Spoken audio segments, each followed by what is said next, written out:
Okay, so we've installed our text editor, we've installed Python itself. Now it's time to create our first program. And the first thing I always like to do is, and we don't have to do this, but I like to create a directory on my computer where we keep all of our Python programs. And I'm just gonna stick this in the C drive. You can put it anywhere you want, but I'm just gonna call it Python. And that's where we're gonna save our files from here on out. So we can get rid of that. So go ahead and open up your text editor. I've got Sublime and click File New. And right off the bat, I'm gonna save this. I'm gonna click File, Save As, and I'm going to navigate to that directory we just created here. I'm on my C drive and Python, and let's call this program hello.py.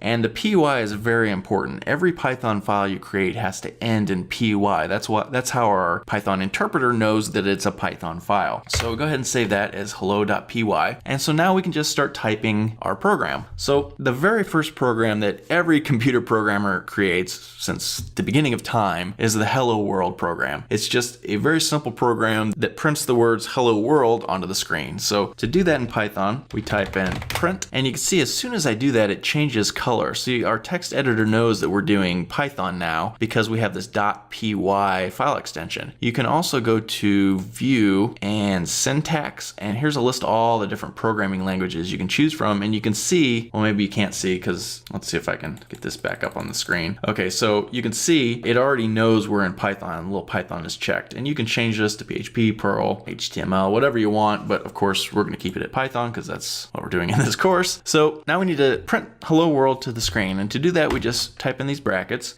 and quotation marks and then just type in hello world. Right now, some programming languages at the end of each file you have to put a semicolon or colon or something. Not with Python, just leave it just like that. And now come up here and click File, Save, or you can hit Control S on your keyboard. That's what I'll do from now on. I think it's Command S if you're on a Mac. Now, how do we run this file? Well, we need to open the Windows command prompt. And if you're on a Mac, you're gonna open a terminal command prompt, and you probably already know how to do that. But just come down to your Windows Start menu, and in the Find section, type in CMD. And this is probably off camera and you can't really see it, but the CMD command prompt thing will come up, and click on that, and then you get this screen here. Now it's going to say something different right here. The prompt is going to be different. My computer's name is Flat Planet, so that's what's showing there. No, I don't think the world is flat. I just find it hilarious that some people do, so that's what my computer is called. So what we need to do is change the directory to the directory where we saved this file. And so we do that with issuing the CD command. That stands for change directory, and then just type in the directory we want. So we are on the C drive and we called it Python.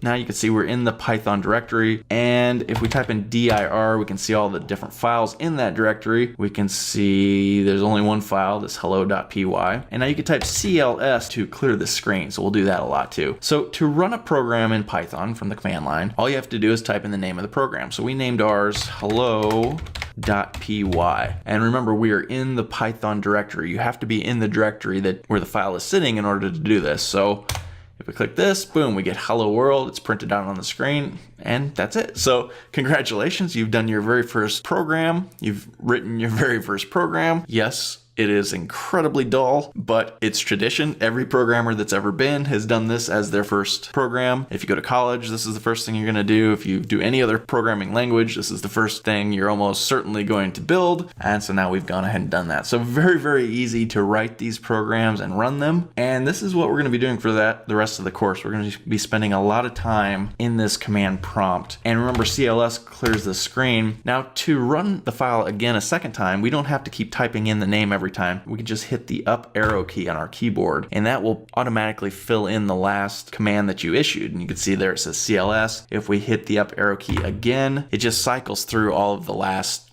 dozen commands or so that you typed in. So you can go up and down till you find the one that you want. We want hello pi, and we can click hello world. So again, we can just type up until we hit CLS and clear the screen. So we don't have to keep doing it every single time. So that is the first program. Very cool. That's how we set up a program. That's how we write a program. That's how we save a program. That's how we run a program. In the next video, we'll look at comments and variables.